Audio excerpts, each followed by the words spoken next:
In this video, we're going to continue where we left off in the last video talking about shoulder bump. This time we're talking about bullet seating, the different factors you should think about, how to set up your die, and how to check for consistency.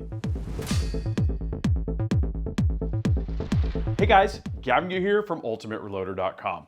That's right, we're talking about bullet seating, and you know bullet seating is actually my favorite part of the precision reloading process, right? It's the last step. There's just something really feng shui and satisfying about it. It doesn't take a lot of force, and every time you're done with that press stroke, you have another cartridge of ammunition that's ready to go, right? But in order to get things set up optimally and efficiently, there's some things to keep in mind. Here's my goals with bullet seating. First is a fast and efficient die setup, right? I don't want to mess around. I don't want to have to check the depth 50 times. Let's get down to business. Let's turn and burn, right? The second is optimal seating depth. Seating depth will affect function and it will affect precision, so you want to get that right. Third, consistent seating depth. Precision ammunition is about consistency. Everything about precision shooting is about consistency. The same thing happens every time. The same trigger pull, right? The same charge weight, the same bullet seating depth. All of these things affect the size of our groups and the accuracy of the rifle. Does it hit the target or not? And then finally, bullet concentricity, which is another factor for precision. If your bullet is wobbling when it engages the rifling, it might not engage perfectly straight, and that means it's not going to fly straight, and it means it's not going to hit the target the way you want. So in line with those goals, there's some very specific factors that you should be thinking through and accounting for when you go to seat bullets. The first is magazine length. I know this sounds obvious, but your cartridges need to fit inside the magazine unless you want a single round feed, which sometimes is an option, especially if you don't have a magazine in your rifle and it's a single shot rifle. But for most of the scenarios that you're going to load for, you're going to have either a semi-auto magazine, an internal box magazine on a bolt rifle, or even a detachable box magazine, right? In all of those cases, you need the cartridge to fit inside the magazine, and you don't want the tip of the bullet kind of walking its way up inside the magazine. I've done that before. You just need that little bit of room, right? Even 10,000ths of an inch will give you enough headroom so that you don't have any issues with dragging and jamming and the rounds not popping up and feeding correctly, right? Bullet seating depth also affects the internal volume of the cartridge. And so the deeper you seat the bullet, the less internal volume is. The shallower you seat the bullet, the more internal volume there is. And internal volume is one of the key variables in terms of the efficiency of the burn and the consistency of the burn. So different bullet seating depths can correspond to different group sizes and consistency and velocity. It's one of the key parameters. So you might start with one bullet seating depth and then do some load development where you're going to vary that and see where the results are going to be best for you and your rifle and your load. The next thing is jump, right? And so just like you want the cartridge to fit inside the magazine, you don't want to jam the bullet into the case when you close your bolt, right? Or when your semi-auto goes into battery and locks. So the bullet is going to need to jump some value, right? It's going to need to move forward a certain amount of distance before it starts to engage the rifling and start twisting, right? And that jump factor is also going to correlate to pressures, especially if you're loading solid copper bullets, and it can also affect your group size. So, it might depend on how tight of a chamber you have, how much that's a factor. Bullets will somewhat self-align. For chambers that have a tighter free bore clearance, that kind of thing, your results will vary. Another thing that I think about is the neck area donut, right? If you shove the bearing surface of the bullet, if you've got a boat tail, it does not include the boat tail, it's the straight section before you get to the O-drive, right? If that bearing surface of the bullet gets shoved down into the transition between the neck and the shoulder, that little point, there's a little donut of brass that can form there after repeated sizings, and that will give you some inconsistency that could affect your group sizes, but definitely could affect your velocity, your extreme spread, and your standard deviation. Finally, you want to check the actual specifications for the cartridge just like you checked your magazine length to make sure that you're within the proper range. So when we load precision ammunition, frequently we want a certain jump distance. And here in the US, that's measured in thousandths of an inch. And 20 thousandths of an inch is a number that's thrown around frequently as an optimal jump value. And if you want 20 thousandths jump, you need to have a way to measure how that jump distance varies from rifle to rifle. So you're going to take a particular case, put it into a particular rifle, and measure jump. And there's a few different ways to do that. We have a video here on Ultimate Reloader called 3 Ways to Find the Lance, very popular video that goes over these. First, you can put Loctite inside the neck of a previously fired case, put the bullet in way long, like just barely touching the case neck, and then chamber it. When you chamber it, the throat area will stop the bullet, the case continues to move forward, and everything will settle in basically at the distance of bullet seating depth where the ogive is contacting the rifling. You can treat that as a 0 value. Wait 5 minutes, eject the cartridge carefully, pull it out, and that you can determine as 0 jump, right? So if you have a particular base to ogive number with that particular dummy cartridge, you would seat the bullet 20 thousandths deeper than that if you want 20 thousandths jump.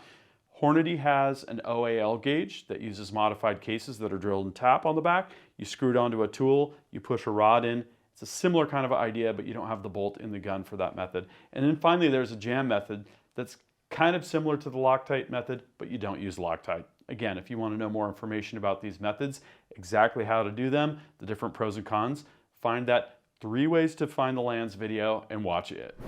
So let's do a bullet seating demo, the setup and the seating process. But before we do that, let's talk about the Short Action Customs gear that we're going to use in this video. And again, this is the collective set of gear between the last video, shoulder bump and sizing, and this video, which is just about bullet seating itself. So we've got the Nexus Press. The Nexus Press from Short Action Customs is new this year, 2024. We've got a full video on that. We've also got the Short Action Customs modular sizing die. We demoed that in the last video. In this video, we're going to be using the seating die, which is Short Action Customs modular seating die platform. And then we've got comparators for headspace and for bullet and the modular funnel kit, and they all use the same style of insert. There's different inserts for headspace and funnel, and then the bullet ones are actually different than that, right? So this funnel, for instance, snaps together and it sits right on the top of the case, just like we're taking a headspace measurement, which is pretty cool. And then we've got the bullet comparator. So here I've got my 6mm bullet comparator. In the last video, we used a 30-degree insert for checking headspace. These inserts just click right in. They're really cool to use. And for the bullet seating depth and corresponding base to ogive measurements, we're just going to install it on the calipers, tighten this lock nut here, and then we can take a particular value. We could either zero it here and go for a particular base to ogive value, or we could zero it on a particular dummy cartridge or specification and then look at relative measurements. Okay, so let's go over die setup. You're going to want to check out our The Seating Die video if you want to know about the internals and how to configure this for different cartridges. We've got the die, and then we've also got our Short Action Customs die lock ring, which we're going to put into the press, and then screw the die down just a little bit. Now I'm going to take a case with no bullet and put it in place. What we want to do is lower the die and make sure that we're not interfering with the case. I do this with every seating die that I put together. Okay, so there we're either hitting the case or the shell holder. I don't really care which. I'm going to back it off until I can see the micrometer scale, right? That's going to be a good baseline. I'm going to go ahead and just lock the lock ring there by tightening the cross bolt screw. Okay, so our die is set in terms of the die height. I've already backed off the micrometer quite a bit. We're going to take a cartridge that we've loaded previously and use that as a dummy here. That's a loaded round, but what we're going to do is come down on it and then crank down our micrometer until we feel it hit, and then just a little bit more, right? Okay, so these are some cases here that I had previously deprimed, annealed, and we bumped the shoulders. We did a full-length size in the last video. Then I reprimed them I charged them. This is a great 6-dasher load. Go ahead and check your manufacturer's data before you use this data. 2.459 inches cartridge overall length, 32.4 grains of Varget, and we're using the awesome Berger 105 hybrid bullet. Okay, so these cases are ready for bullet seating. Now we're going to go ahead and seat a bullet.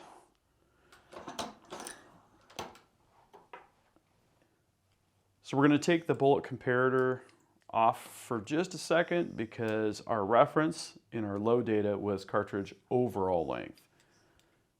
And so because we already have that overall length, we already did base to ogive, did the Loctite method, figured out what the overall length needed to be. We're at 2.464 and we need to be at 2.459, right? So we need to go basically 5 thousandths down. That's going to be really easy with this micrometer, like so.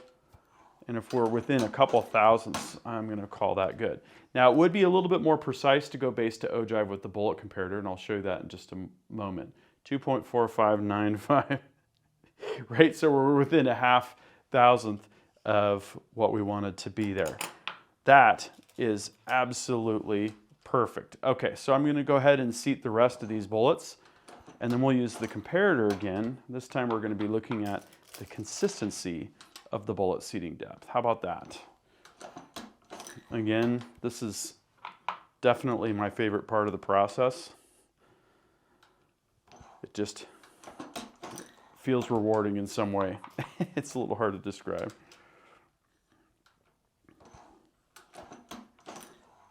Okay, so we've got our 5 cartridges with bullets seated. Go ahead and put the comparator back on. And for simplicity, what I'm going to do is I'm going to take the first cartridge here, and this takes a very gentle touch. We could definitely jam that onto the bullet. I'm going to zero it there, and then let's see if that comes kind of back to zero. No, that settled a little different. We're just going to keep doing that until we get a consistent result. There we go. I think I like that. Okay, so let's treat that as 0. Let's see how much variation we get here. Light touch, half thousandth. That little bit of spinning helps to seat it uniformly each time. There we go, 0.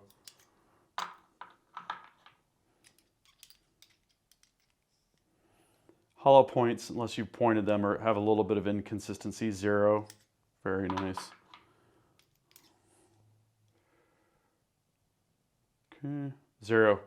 Wow, that is some really amazing bullet seating depth consistency, and part of how we accomplish that is the way the Nexus press is designed with its cam over pucks, which I like for feel, but then the way that it cams over ensures that the total effective stroke is the same exact value from one stroke to another.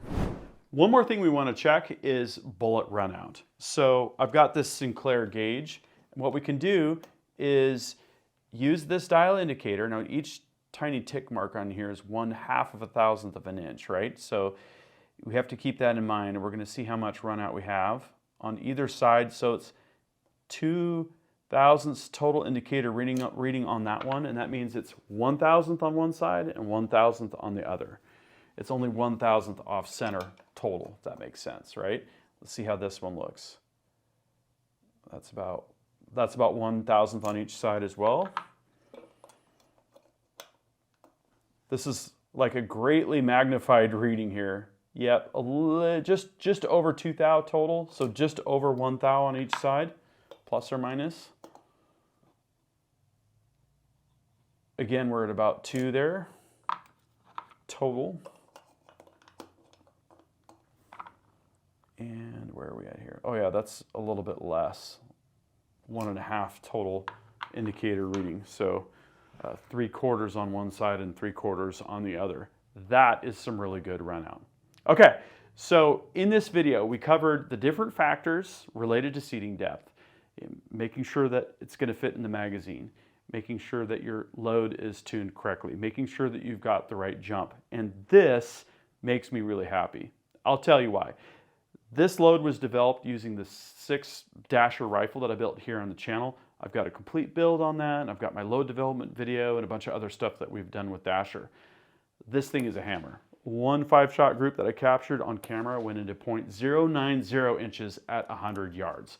And to know that this load is completely optimized from a development standpoint, and then I'm getting this kind of consistency out of the Nexus press, the modular sizer, and the seating die, that is absolutely satisfying. This is a great setup. Here's what I'd like to know from you is, how do you set up your seating die? Do you do something differently than what I showed? And do you have any tips and tricks related to the bullet seating depth determination, the process, that kind of thing? Drop a comment and we'll start a discussion. Make sure you check out the other video, how to set up the sizer die and how to optimize bump and what bump value you're looking for. Thank you for watching. That concludes this video, and that means it's time to wrap it up. I hope you enjoyed this video. Don't forget to like and subscribe. Also, we're on Facebook, YouTube, Rumble, where we've got unrestricted content, and Instagram. Make sure to follow us on all those channels. Ultimate Reloader also has a commercial solutions division serving law enforcement, the military, and the gun industry. We have some unique capabilities, including a comprehensive suite of recoil testing and evaluation capabilities, trigger profiling, and more. If you're interested in custom rifles like what we build here on the channel or gunsmithing services, you're going to want to go to rifles.ultimatereloader.com and get on the wait list. If you want to learn lucrative gunsmithing like what I show here on the channel, including building custom rifles and Cerakote plus a whole bunch more, you're going to want to check out the Colorado School of Trades, schooloftrades.edu. Thanks again for watching.